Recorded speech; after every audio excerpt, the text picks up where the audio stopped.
Hello, and how are you? I hope that you are having a fantastic day. We're going to talk about cryptocurrency news. What is the smallest unit of Bitcoin? 100 millionth. Pretty small, eh? I'm not a financial advisor. This is not financial advice. This is my opinion. I'm not smarter than you. You are smarter than you realize. Do not trust what I say. Do your own research. I'm going to help you do your own research, especially in tomorrow's video. I'm going to give you plenty of links to dig deep into institutional money and what are they doing in Bitcoin. But for now, we're going to talk about a Satoshi. One Satoshi is the smallest unit you can purchase of one Bitcoin. And one Satoshi is equal to 100 millionth of a Bitcoin. In other words, you can go 8 decimal places, 1, 2, 3, 4, 5, 6, 7, 8 decimal places down past a full Bitcoin and purchase that small amount of Bitcoin. Now that amount is called a Satoshi.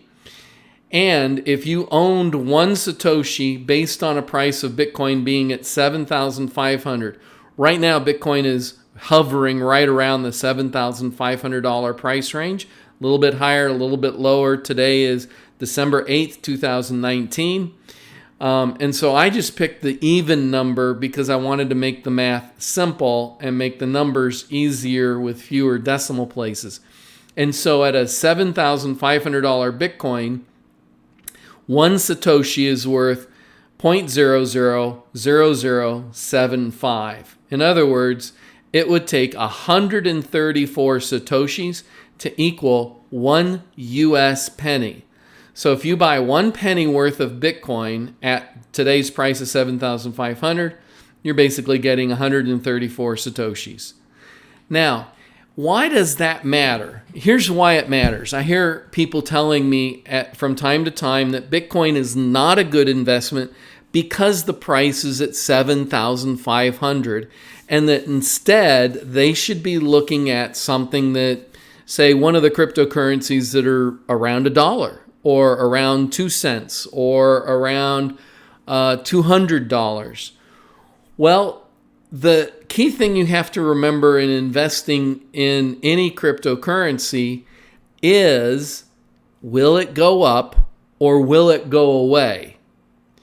In the last 2 years, there's over 2,000 cryptocurrencies that don't exist anymore.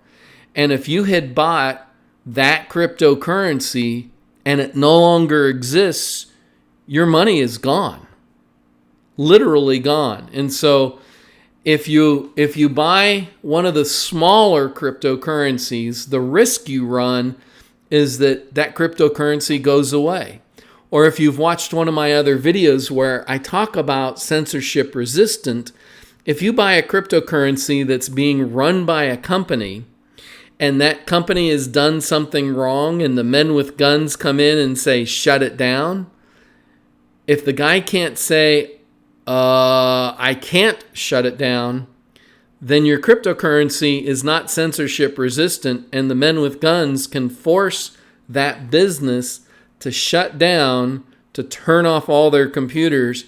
And if all of your cryptocurrency is running only on their computers, as soon as the men with guns, as soon as the government shuts that company down, they've also shut down your cryptocurrency. It no longer exists if those servers, if those computers are no longer running the program that makes it actually available.